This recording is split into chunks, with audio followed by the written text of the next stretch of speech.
We're getting closer to crowning CAF Southern Section champions in basketball. I'm Tarek Fattel. And we have big news on the football front in prep football. I'm Randy Rosenblum, and this is SoCal Prep Report.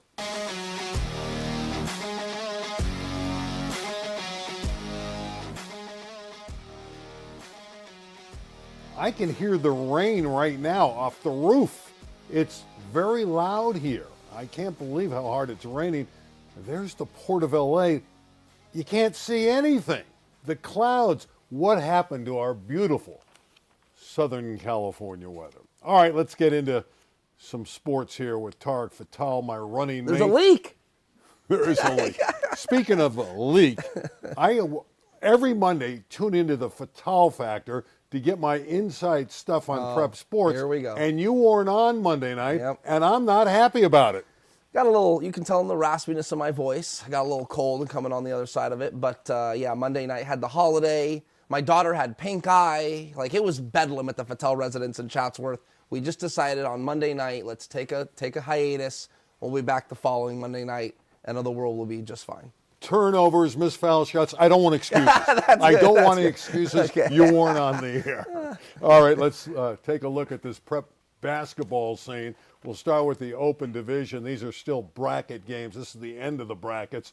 Sierra Canyon was unreal here. 95-65 over Corona Del Mar. Maxie Adams, 25 points and 11 rebounds for the Blazers. Yeah, I do want to touch on this, and this was the end of pool play, Randy, and I think, look, if there's one, people didn't want to see Corona Del Mar in the Open because they felt that they weren't deserving or they weren't talented enough, and I know that they're going to have their shot in the knockout stage here in a second. Give me a couple moments on this.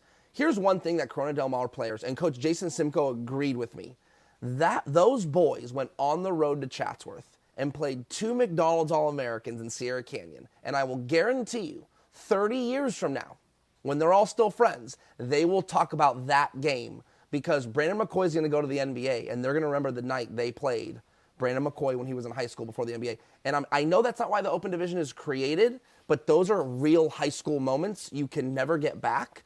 And so Jason Simcoe, the head coach, even agreed, hey, we don't want anyone's sympathy. We wanted the Open Division, and they got it. They got a full dose of it. Yeah, a 30-point worth of full dose. They lose by 30. We're right. Tarek said it's a great experience. How about Notre Dame, Sherman Oaks? Navarro Bowman's the key guy there. Yes. Another big game. In a 69-60 victory, Bowman had 20. Yeah, Bowman is, for me, big-time player of the year contender. Let's not forget, they had Tyron Stokes, the #1 player in the country, right, last year. Took him to the Open Final, the Open State Regional Final. They fell short. Roosevelt, Braden Burries was loaded, the whole nine. But this is a team that was ready to be basically the #1 team in the state with Tyron Stokes. He leaves, and look at Navarro Bowman. Got them in the mix for an Open Division championship still. Redondo Union, I said it last week, playing as well as anybody in the section. We think they have a chance to win it all. Oh, this is a good Centennial squad. They win by a dozen. Chris Sanders, one of those versatile players, 6'4", 6'5" guys for Redondo Union, 22 points, 12 boards. Yeah, Sanders, kind of like a Zion Williamson 1.0. I don't want to get carried away, but that's the kind of player he is. He's versatile, he's strong, he's athletic, he plays like 4 positions. But actually, this result is the closest game Redondo Union's had in a while. They've been blowing teams out like crazy. So Reggie Morris actually had to coach. Not that he said he couldn't coach in blowouts, but Josh Giles at Corona Centennial, was talking about one of the better high school basketball coaches you have in all of the state of California. So great bout there. This one surprised me. Yes. I think it surprised Tark as well. Harvard Westlake, we know they're a great program, but Santa Margarita has been another team that was considered a tri-favorite. Maybe it was Sierra Canyon and Redondo Union. No question. And Harvard Westlake, Joe Sterling lights them up for 22 points. Harvard Westlake blows them out. I've said it, and actually I got some text messages because people think I'm crazy. This is David Rabibo's best coaching job, and he is arguably the best high school basketball coach in the state. But this, no Nick Kamenia, no Trent Perry, no Jacob Huggins. I mean, the list goes, no Isaiah Carroll. He's got Joe Sterling and a couple other nice players. And I'm not trying to offend anybody. This team has some holes in it. For them to go on the road into Deep Orange County and beat a Santa Margarita team that's got like 4 bona fide D1 dudes, not fringe guys, dudes, and beat them by 20 on the road, Rabibo's got those guys locked in. You offended me by not having a show Monday night. Still upset about that. All right, let's move ahead to D1. Crean Lutheran's the top-ranked team there, and they did it to Village Christian, 83-58. Hunter Kaplan, 21 points for the winners. Yeah, this is a Saints team, that #1 team in the division. Wouldn't be surprised if they get to the final. I know we're going to get to more scores here in a second, but I wouldn't be surprised if we had an all-Orange County Division I final, and Crean Lutheran is one of those teams. What about Inglewood? They got the star guy. I mean, Jason Crow Jr., another big game. He ends up with 45 in the win over Fairmont Prep. I was looking at some of the lines when they're coming out with the score. Sure. The guys covering the game. And at halftime, Crow had 17, and the reporter said he only has 17 points. And I'm thinking, well, what's wrong with 17 points and a half? He does average over 40 a game, Correct. and he got his 45. Yeah, I think he's averaging something between 44 and 47 points a game, something like that. Tremendous scorer, but I think he's going to run into a team. I believe they play Jay Serra next. I know I'm getting a little ahead of myself. That is a team that's going to know how to key in on a top player. So I wonder if the buck stops in the semifinals. But I tell you what, if Inglewood can go beat Jay Serra, and I think that game's in San Juan Capistrano, that would be a big-time win for Jason Crow. And they get to the D1 final, that'd be pretty cool. Jay Serra wins over Rolling Hills Prep. That's Harvey Catani's team. Nice win for Jay Serra. Margin is a little greater than we thought. Yeah, I mean, Harvey Catani is one of the best coaches, of course, and Nick Welch and a couple other nice players. But again, at the end of the day, let's not forget this Jay Serra team finished 3rd in the Trinity League behind St. John Bosco and Santa Margarita, whom are in the open division. So Jay Serra is no slouch. Good guard play, good coach in Keith Wilkinson, been on the show before, good dude. So this is a team that has not, there's nothing they haven't seen. That's what I'm trying to get at. So nothing's going to be surprising to them. For example, Fairmont Prep has never seen anything like Jason Crow Jr., and that's why they lost. Modern Day drops to D2. Right.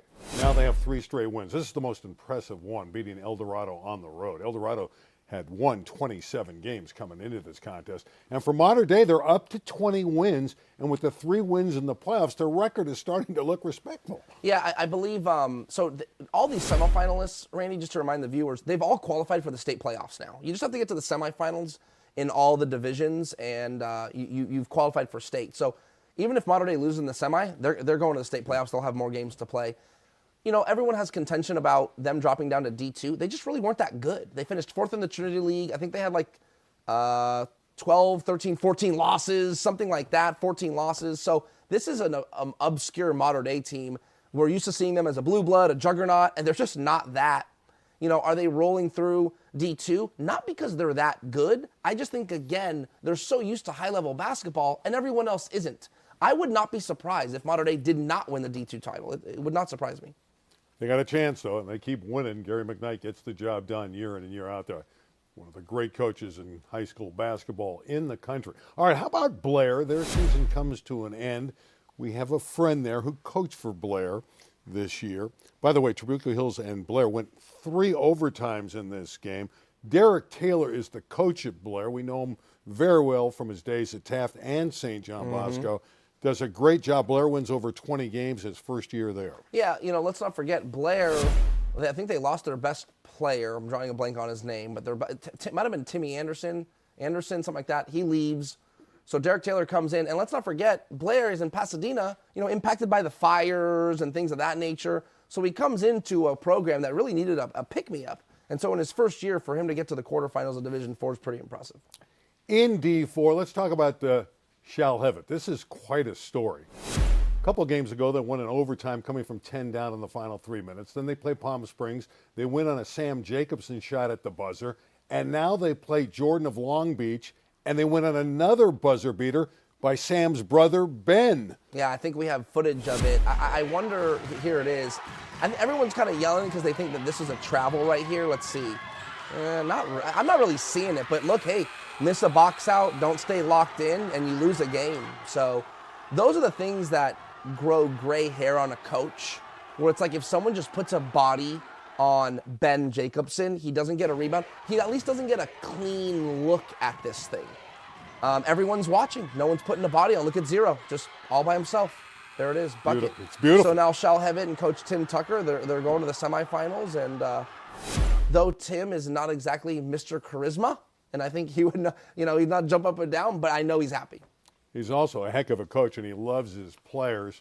They're going to play Colony Saturday night at home at Chalhevet High School. All right, LA City Section Open semifinals. They commence this weekend. You can see San Pedro and Palisades at LA Southwest College. Palisades is considered the thoroughbred here, the big-time favorite. For San Pedro, first ever Open, and they're into the semis. Yeah, I don't expect this game to be close, and I think Palisades is going to do what everyone thought, get to the Open Division Championship, and it'll likely be against Cleveland, and we'll see how it goes. The other matchup is Fairfax and Cleveland. Of course, Fairfax knocked off Birmingham to get there. Which that is just surprised some stunning people. to me, yes. You're Just still upset about that. Yeah, despicable? I saw Fairfax play, and I was just stunned. I think Jamal Hartwell's probably just wondering how his team's in the semifinals, but there they are. Let's drop down into D2 in the city, only because one of our good buddies is still around. That's Silmar and head coach Borda Skoda. Now, they've won a lot of games in a row, 10 straight. Robert Wynn had 19 points for Silmar in their latest victory. Now they get Marquez. Marquez has the football player, Elijah Staples, who might have been the best football player in the city, leading their basketball team. But for us to see Bort take this team deep into the playoffs, he's won some city titles at Silmar. Yeah, it's funny. If you ever go to a Silmar game and you watch Bort coach, he does this. How's that possible? Best impression of Borda Skoda. He picks up more technicals than anyone. Oh, when he gets fired up, that's true. That's true. But there's a lot of he's a funny coach to watch. No, but I mean he's been doing it a long time. Let's not forget, Silmar was rolling in high-end basketball club back in the day, early 2000s, and so not surprising to see his teams deep again. Marquez, Elijah Staples. Let's not forget. I believe he was in a lower-level football final. They lost to Southgate. Southgate, yes, in the final moment. Hail Mary. The Hail Mary. So. Elijah Staples, man, he's looking for a city championship in some sport. Let's hope maybe he can get one. Well, Bort's in his 33rd year at Silmar, still getting it done. All right, another situation in the LA City section. Tarek's going to break it down for us. Another kind of basket brawl. Wasn't really a brawl, but there was some fisticuffs, and we'll let Tarek take it from here.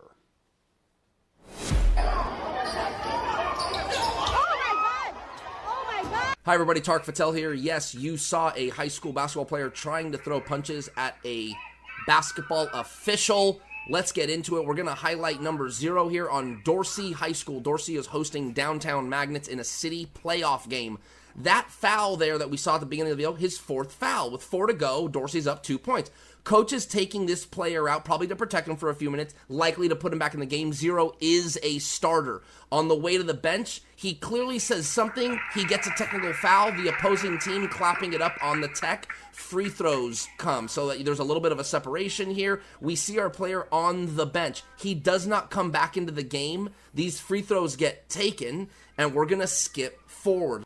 About 10 seconds left to go. Now Dorsey is losing. Downtown Magnets goes on to win this game 59-54, and I'm circling our player in the back. Now he's off the bench, taking his jersey off behind the bench. Here's a closer look. There he is right there, taking his shirt off kind of center of the screen. That's important. Here's why.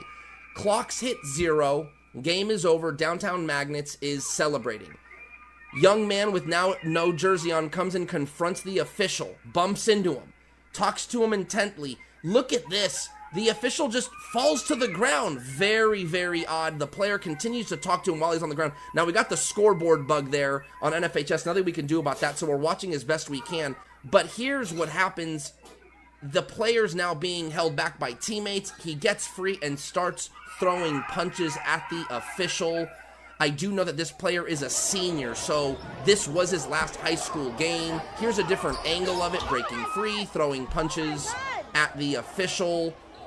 Really, really tough scene here. Not sure I've seen any players go at official. Look at the official getting fired up. Kind of wants to go back at the player. Odd in itself. Again, weird that he fell to the ground, almost like looking for a lawsuit. It seems, right? He goes down after almost no touching, really, in that first confrontation. Then, of course, he dodges some punches. Later, the official getting into it with a couple ladies, maybe a teen parent, a mom, an auntie of some sort, maybe a grandmother. but definitely not a great scene at Dorsey High School. Again, downtown Magnets goes on to win 59-54. Odd scene here in Los Angeles. Not often or at all do you ever see a player go after an official like this. Unfortunate scene at Dorsey, but I did talk to both coaches and Dorsey coach Dart Stamps, who really was like, look, there's no excuse for what transpired. However, he did say that the official might have did some wrong things through the game that led to that. Again, no matter what he says, I don't know if you should ever see a player go after an official like that. Just unfortunate. But let's get to more civilized basketball Sure. players. The ladies. Girls basketball. There's never any fighting with the girls. Ontario Christian is the team to beat in the Open Division in the Southern Section, and they flexed their muscles against Jay Sarah. This Ontario Christian team is powerful. Yeah, I mean, it's really about Tati Griffin and Kalina Smith. I really don't, you know, they certainly have other players that are just as good, or not just as good, but that fill a role very well. This is a team destined for more championships and more hardware, but there will be other teams in the way. How about Etiwanda over St. Joseph? Another game that wasn't a surprise. Etiwanda wins championships each and every year. Yeah, you know, Stan DeLuce. This Etiwanda Eagles team is flying under the radar. I'll be honest with you, I couldn't really tell you their best player right now, and that may be because they're so under the radar. Everyone's talking about Sierra Canyon and Ontario Christian. Etiwanda could be the sneaky team that wins it all. Let's talk about Sierra Canyon. This was not an easy game for the Blazers in pool play. They get by Centennial, Corona Centennial, 59-54. Blazers had 4 players in double figures. Sidney Bryant, the star All-American player for Centennial, had 23 points. That's a nice victory, but it was 30-30 at half. Yeah, Sierra Canyon led by Josie Robinson. She's going to play at South Carolina for Dawn Staley, and then Amelia Kravitsky, you know, big girl going to Oregon, really good. And then everyone's waiting. Maybe Hamaili Arenas gets eligible. So this Sierra Canyon team has a lot of firepower and is very much a threat to Ontario Christian. Team we never talk about is Sage Hill. They've won 21 straight games. They beat a good modern-day team. Holguin, their star, had 24 points and 7 rebounds, hit a slew of three-point jump shots. Sage Hill's obviously for real. Yeah, they are, and that modern-day team's pretty good. So for Sage Hill to get that victory tells you, like you're mentioning, that they're very good. And Holguin is she's one of the last Mambas. You know, that's what everyone talks about. She played on Kobe's travel ball team with his daughter, Gigi. So she's a senior now and a very good player, and certainly knows how to score. LA City section already into their Open Division girls semifinals. It'll be Venice-Westchester. Westchester is the top-ranked team. That'll be at Pasadena on Saturday, Pasadena City College. The other game, and I think the really good game, because Westchester's the heavy favorite there, this game could be sensational. Andrea Antonio is that tremendous freshman point guard at Hamilton. Birmingham's the favorite, but Hamilton has a win over Westchester this year. Could be a pretty good game there, Tarek. Yeah, maybe, for the first time in a long time, we're not exactly sure who's going to come out of one of those semifinals. If we're being honest, in the city, boys and girls, we can usually peg which teams are going to make it to the final. And in that matchup, we're really not sure. Although I would give the edge to Birmingham. They're a better team, but the star players for Hamilton, sure. So you never know in a situation Sure. like that. A couple coaches stepped down this week. One is Tom Hegre, who had been at Knight High School in Palmdale for 20 years. You know him because he coached Paul George there. Hegre's out after 20 seasons. Yeah, 500-plus wins, multiple league titles, I think three CIF appearances, 1 CIF championship.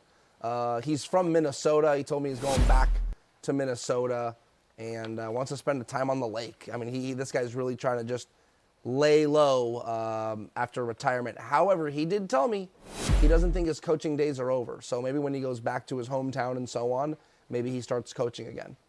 Aaron Reichenberg is out at La Habra. Reichenberg, 9 seasons, always with really good teams. Won a CIF championship a couple of years ago. Won 20-plus games again this year. After 9 seasons, he's out. Yeah, Asen Jimenez has been his top player the last few years, a point guard at La Habra. And so Reichenberg steps down. Good guy, well-respected. Maybe wants to – I don't think he's going to go coach. I think he's probably stepping away and going to go do something else. Baseball season has started. And it started with South Hills downing Covina and they won the game 6-1. But the storyline here is the game started at 12:30 a.m. to beat the rain, ended at 3:34. So with that in mind, for point counterpoint, our question, should high school sports even be allowed to start events after midnight? Tarek, you're up. I think given, Midnight Madness, in my opinion, is more synonymous with basketball because when the official first day of the season, you do a Midnight Madness and you do like an inter squad, friends and family come, you give food, and it's indoors, right? It's not as cold, so on and so forth. I think it's cool. I think the element of it, it's a good idea. Baseball, a little different. I know you'll have your things to say about what I think is dangerous about doing it, but overall, I do think the notion of it is different, fun, unique, and perfect for high school. Get off my lawn. I'm old school here. We shouldn't have events after 12 o'clock. These are high school students. I'm concerned when a young man does anything after midnight. Starting a baseball game at 12:30, lasting till 3:30, coming home at 4:30, 5 o'clock in the morning. You don't know what's going on the streets in any city. Having players and kids perform, why? Then you got the student body who are supposed to come out there and support them. How do you support a team when a game starts at 12:30 and lasts till nearly 4 o'clock in the morning? It's ridiculous. I don't like it, and it's not safe. Get off my lawn. That's my point. On point counterpoint. 12 o'clock? I think the best point of your point was like kids then got to drive home at 4 in the morning. That is not safe. Adults driving home at 4 in the morning is not safe. You're tired. You know what's going on. To your point, I'm not even. Do you know what night was this? Like a Monday night? Monday night. Yeah, so it's a school night. I don't know. There's some things about that are unsafe. I'm surprised that the district let them do it. Like, wouldn't you be surprising. Wouldn't you be liable? God, something happened. I was at a Shal-Hevet game earlier this year in basketball, and they started that at 12:15 at night for religious reasons. I really didn't like that. You're exhausted. You're watching a game. They had a midnight game this year? Yeah, and they're in their tournament earlier in the season. And I didn't get out of there until 2 o'clock, 2:15 in the morning. And you're old. Well, I'm older, and I didn't drive that well. The lucky point there, I got out, and there's nobody on the road. So even though I'm doing this, I'm not hitting anywhere. Yeah, exactly. You're what the students need to be worried about out there. Yeah, I know. I shouldn't be on the road at 2:30 in the morning. All right, a lot of football stuff to discuss, too. Let's start with Lorenzo Hernandez, the longtime football coach at Garfield.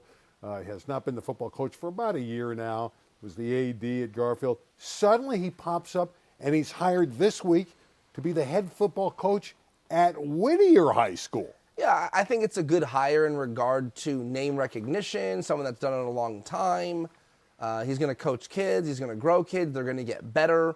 Whittier High School, to me, is not something where I think of like juggernaut football. So, I also think not a lot of expectation. Coach kids up, try and win a couple games, and ride off into the sunset until retirement. So, great hire. Flintridge Prep has an 8-man football team, and Russell White, a great running back at Crespi, played at Cal, played for the Rams, nice NFL player, great running back, stepped down. He's looking to get an 11-man job. You would think a lot of schools would want Russell White. Yeah, what cracks me up about Russell White, and I've spoken to him many times, because his son is going to San Diego State to play basketball. He's a standout basketball player for Notre Dame of Sherman Oaks. And you'd think Russell White would not okay, I want to go watch my son play basketball as much as possible. Russell White's like, I don't care. I want to coach football. So to me, it's kind of funny. Like, he might not be around to watch his son all that much. I know mom will get down to those games all the time, but I don't know where he'll land. But my guess is someone with a resume like that will find somewhere to coach. St. John Bosco, the Braves, obviously one of the great powers in prep football in the country, not just the Southland. They've put out their schedule, and they're opening up the season at Bishop Gorman in Las Vegas, August 21st. Those are two of the great powerhouses. What a terrific opening game. Yeah, I'm almost thinking, I've actually never been to Gorman. So just to kind of almost check off like a high school. But you've been to Vegas. Been to Vegas, but Gorman never been there, so I'm almost thinking Bosco. That's a top 5 preseason national game, and I know it sounds really ridiculous to say, oh well, that could be a national championship indicator. Well, it could, because if those two teams have these great years, they might look back at who won that game and decide to crown a national championship just off that. There's the schedule there. So I'm actually thinking about going to that game. That's a great week 0. Now, it'll be so hot, so maybe I don't go. But anyway, I'll cross that bridge. Here you go, making excuses again. Yeah. Turnovers and missed It'll be foul like shots. 110 degrees. By the way, that Pittsburgh team, California up north, they're good. And they're playing the Braves, 2 really good teams from Hawaii. One of them being St. Louis of Honolulu, who's really strong, and Kahuku. There again is the schedule. And that team from Pennsylvania is a state champion. So that preseason, then you got obviously the Trinity League. It's a brilliant schedule. Yeah, it's probably one of the tougher schedules in the country. But again, Jason Negro, that dude looks for street fights, man. That guy's always trying to stick his nose in it, and I give him kudos for that. He's not scared to play anybody. Last out on the football front, 2 high school level stars commit as transfers to Santa Margarita. Champs get richer. Moala, who's a big safety from Luisinger transfers over. And Alan Kennett V, a linebacker at Servite, goes to Santa Margarita. Carson Palmer's building quite the franchise. Well, I think we all saw it coming, right? So Carson Palmer wins the CIF Division I championship, the state championship. And I mean, I wrote a column on it. I think the tide is turning. I mean, it's a new era, with Carson Palmer at the helm. And let's not forget, talking about Jason Negro, he's the longest tenured Trinity League coach. I think he's been there 17 or 18 years now. Okay, the next most tenured coach, take a guess. It's okay, we got time.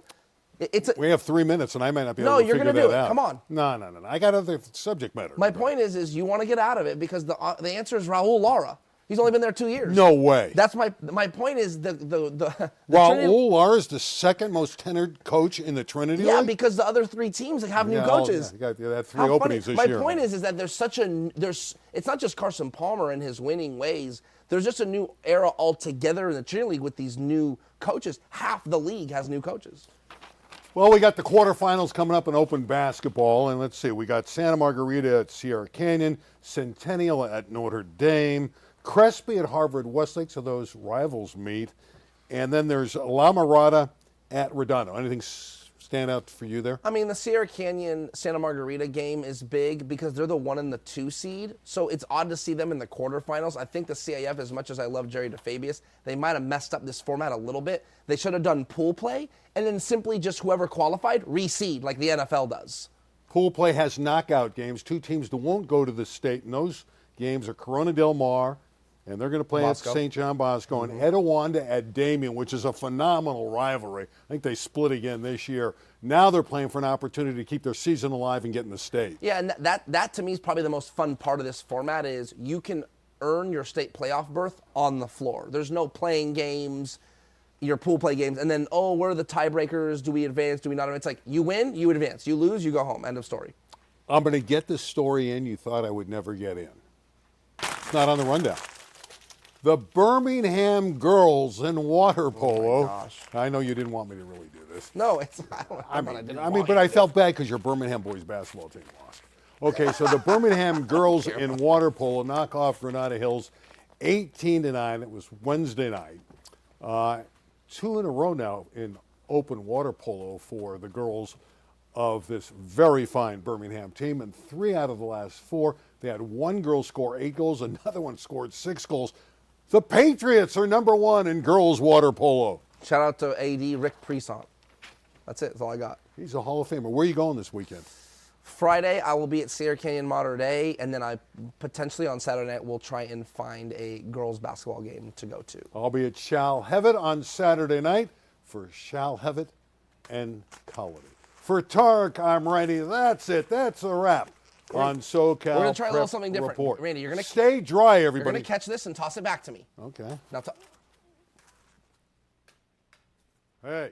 See the assist? Hey. See that teamwork? I give an assist. Honestly, next I'm week. not going to lie. I was kind of surprised you caught it. Wasn't sure. Well, I got good hands. Wasn't sure, man. Well, you didn't think